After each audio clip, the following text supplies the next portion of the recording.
সুপ্রভাত বন্ধুরা, আজ হলো 8 এপ্রিল, 24 চৈত্র, 19 শাওয়াল, বুধবার। আজকের সকালের বিশেষ বিশেষ খবরগুলি হলো: বুটের দুদিন আগে হঠাৎ বিহার, উত্তরপ্রদেশ সহ বিভিন্ন রাজ্য থেকে হাজার হাজার লোকের আগমন ঘটছে অসমে। বিহার, ইউপির লোক অসমে। বুট চুরির আশঙ্কা কংগ্রেসের।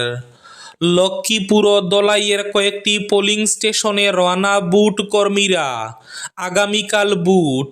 স্বচ্ছ অবাধ বুটের জন্য প্রস্তুতি চূড়ান্ত কমিশনের। মোট প্রার্থী 722 জন। মোট ভোটার 2,50,54,463 জন। প্রচার শেষ। হাইলাকান্দিতে প্রশাসন পুলিশের রোড মার্চ। আজ রওনা পোলিং পার্টি। অপিনিয়ন পোলে নিষেধাজ্ঞা জারি হাইলাকান্দি প্রশাসনের। অসমে ফের ক্ষমতায় এলে কার্যকর হবে অভিন্ন দেওয়ানি বিধি। বন্ধ হবে 4 বিয়ে।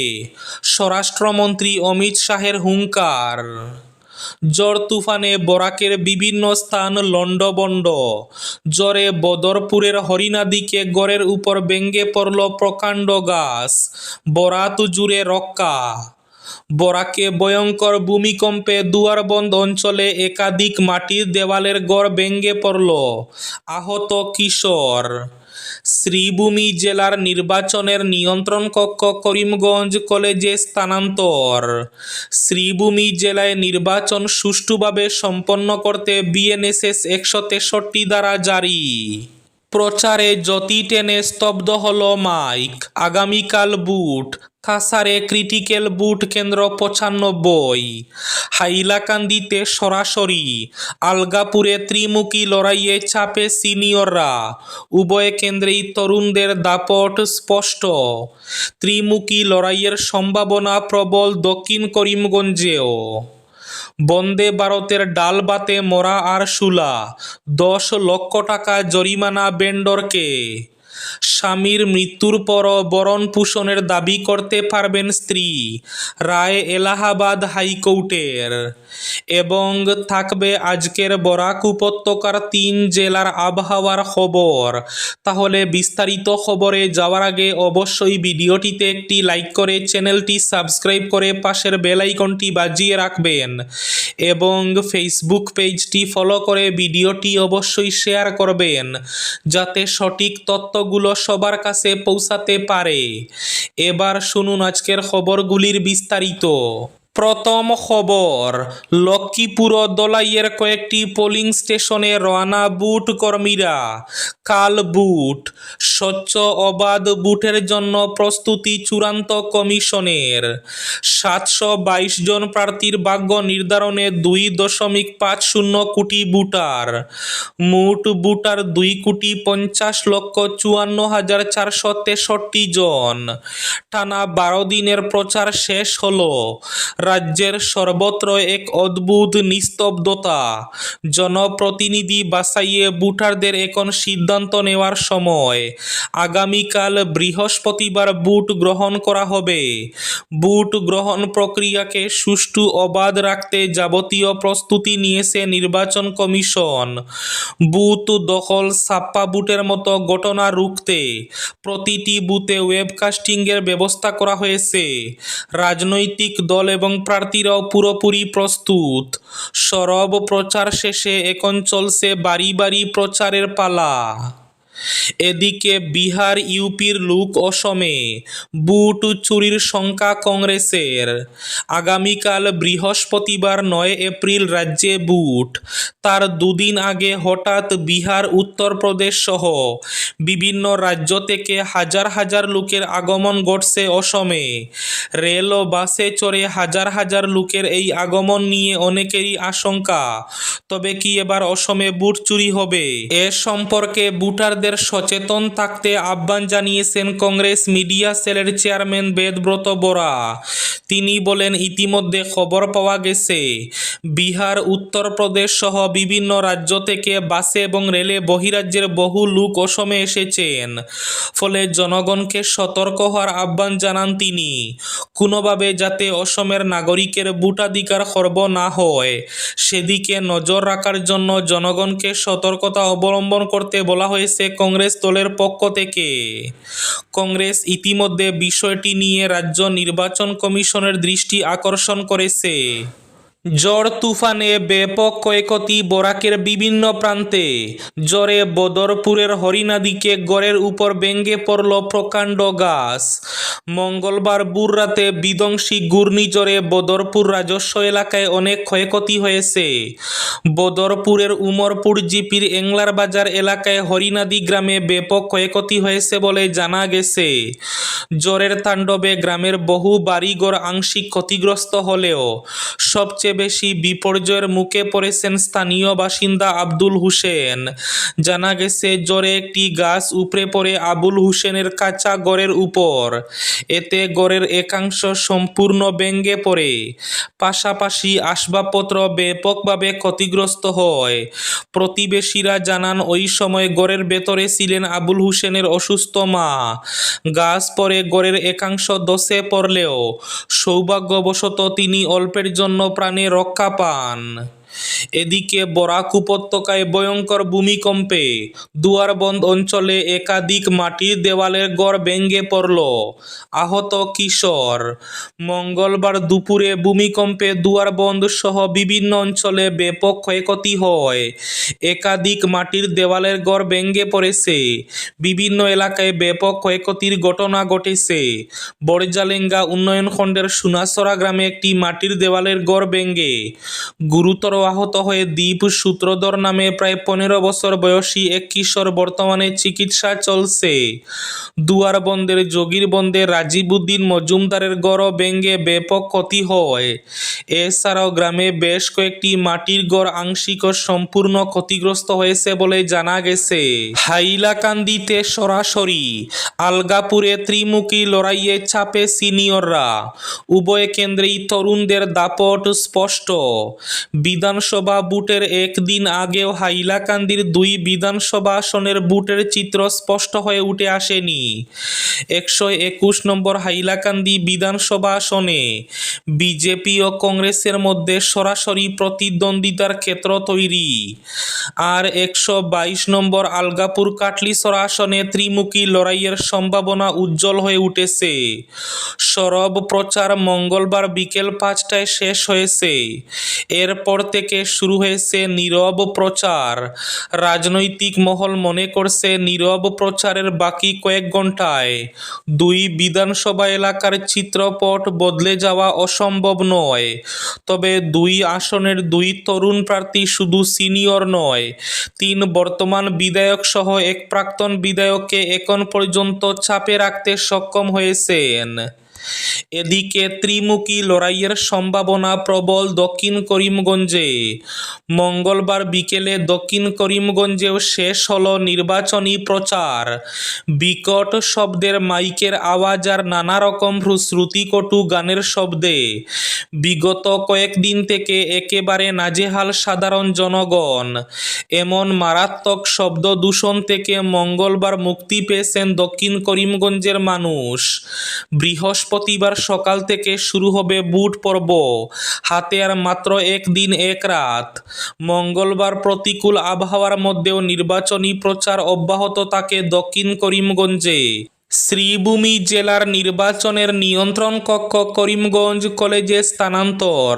শ্রীভূমি জেলার বিধানসভা নির্বাচনের জন্য জেলা শাসকের কার্যালয়ের 9 নম্বর কক্ষে বর্তমানে কার্যকর জেলা নিয়ন্ত্রণ কক্ষটি 10 এপ্রিল সকাল থেকে করিমগঞ্জ কলেজ প্রাঙ্গণে স্থানান্তরিত করা হবে। শ্রীভূমি জেলায় নির্বাচন সুষ্ঠুভাবে সম্পন্ন করতে বিএনএসএস 163 ধারায় জারি। শ্রীভূমি জেলায় ম্যাজিস্ট্রেট জেলা বিধানসভা নির্বাচন অবাধ ও সুষ্ঠুভাবে সম্পন্ন করতে ভারতীয় নাগরিক সুরক্ষা সংহিতার 163 ধারার অধীনে সমগ্র জেলায় বেশ কিছু বিধিনিষেধ জারি করেছেন। এই আদেশ 7 এপ্রিল বিকেল 5টা থেকে কার্যকর হয়েছে। বিধিনিষেধ অনুসারে যে কোনো পোলিং স্টেশনের 100 মিটার ব্যাসার্ধের মধ্যে কোনো বুথ স্থাপন করা যাবে না এবং 200 মিটারের মধ্যে বেসরকারি যানবাহনের প্রবেশ নিষিদ্ধ থাকছে।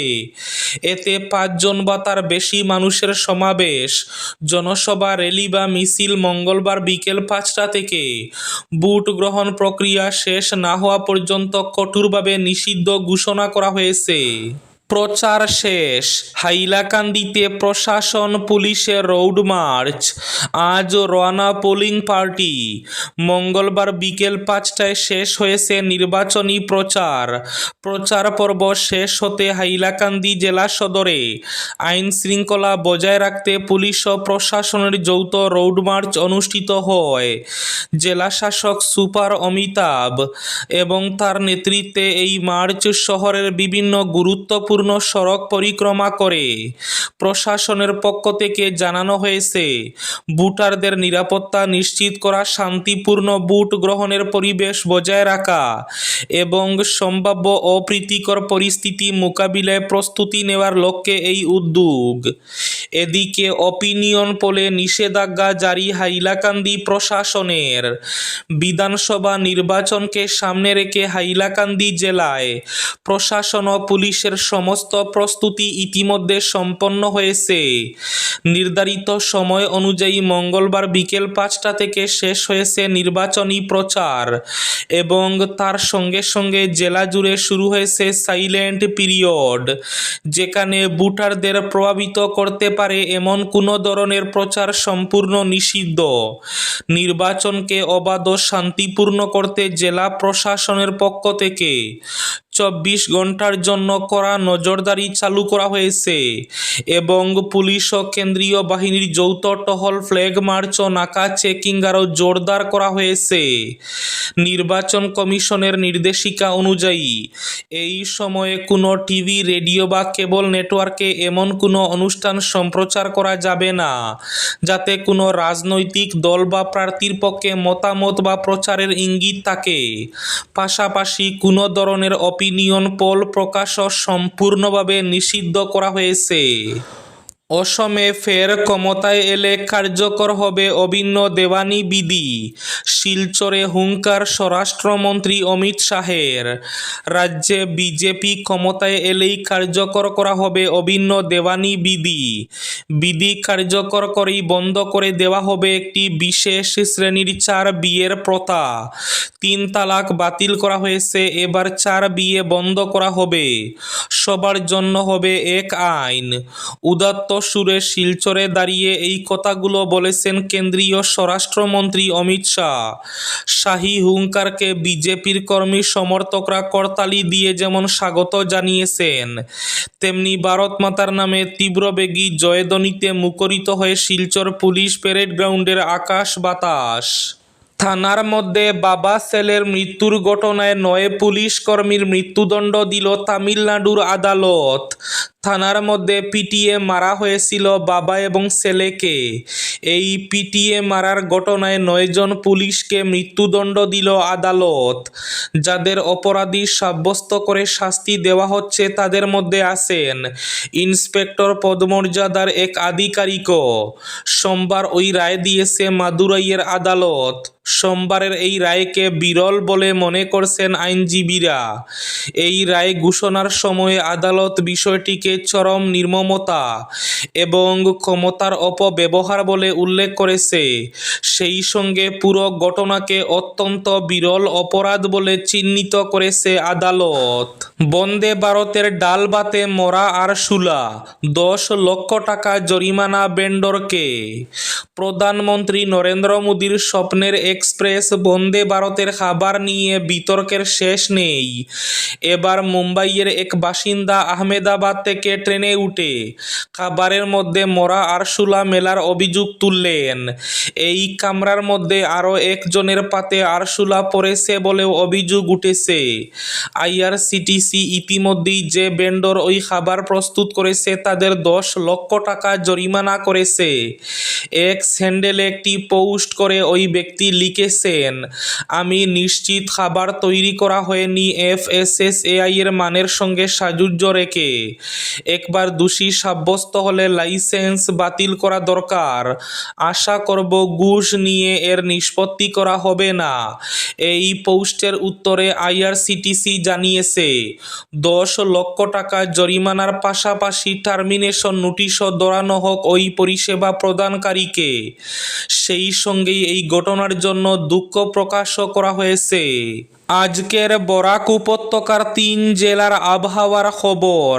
আজ বরাক উপত্যকার 3 জেলার আকাশ ফর্সা থাকার পূর্বাভাস। শিলচর কাছাড়ে আজ সর্বোচ্চ তাপমাত্রা থাকবে 31 ডিগ্রি সেলসিয়াস এবং সর্বনিম্ন তাপমাত্রা থাকবে 19 ডিগ্রি সেলসিয়াস। শ্রীভূমি তথা করিমগঞ্জ জেলায় আজ সর্বোচ্চ তাপমাত্রা থাকবে 31 ডিগ্রি সেলসিয়াস এবং সর্বনিম্ন তাপমাত্রা থাকবে 19 ডিগ্রি সেলসিয়াস। হাইলাকান্দি জেলায় আজ সর্বোচ্চ তাপমাত্রা থাকবে 30 ডিগ্রি সেলসিয়াস এবং সর্বনিম্ন তাপমাত্রা থাকবে 19 ডিগ্রি সেলসিয়াস। এবার শেষ খবরটি। স্বামীর মৃত্যুর পরও ভরণ পোষণের দাবি করতে পারবেন স্ত্রী। রায় এলাহাবাদ হাইকোর্টের। স্ত্রীর ভরণ পোষণ বাবদ অর্থ দেওয়া স্বামীর দায়িত্ব, আর সেই দায়িত্ব স্বামীর মৃত্যুর পরও বজায় থাকে। সেক্ষেত্রে সদ্য বিধবা স্ত্রী তার শ্বশুরের কাছ থেকেও খরপোশ দাবি করতে পারেন। একটি মামলার সূত্র ধরে এমনই গুরুত্বপূর্ণ রায় দিল এলাহাবাদ হাইকোর্ট। প্রথমে মামলাটি উঠেছিল ফ্যামিলি কোর্টে। সেখানে স্বামী অভিযোগ করেছিলেন তার স্ত্রী খরপোশ চাইতে গিয়ে মিথ্যা তথ্য দিয়েছেন। তিনি দাবি করেছিলেন স্ত্রী চাকরিজীবী হলেও নিজেকে গৃহবধূ হিসাবে দেখিয়েছেন। আবার স্ত্রীর নামে টাকা তার বাবা আগে থেকে 20 লক্ষ টাকার ফিক্সড ডিপোজিট রেখেছেন। ফলে আলাদা করে খরপোশ দাবি অর্থহীন। তবে আদালতে এই দাবির কোনো প্রমাণ হাজির করতে পারেননি তিনি। এরপর স্বামী এলাহাবাদ হাইকোর্টে যান, কিন্তু বিচারপতি অরিন্দম সাহা এবং বিচারপতি সত্যবীর সিংয়ের বেঞ্চ স্পষ্ট জানিয়ে দেয়, স্ত্রীকে খরপোশ দেওয়ার দায়িত্ব স্বামীরই থাকে, আর তা স্বামী মৃত্যুর পর বজায় থাকে। আইন অনুযায়ী স্বামীহারা স্ত্রী তার শ্বশুরের কাছে খরপোশ চাইতে পারেন। এই ছিল আজকের সকালের বিশেষ খবরগুলি। ভিডিওটি অবশ্যই লাইক করে শেয়ার করে দেবেন।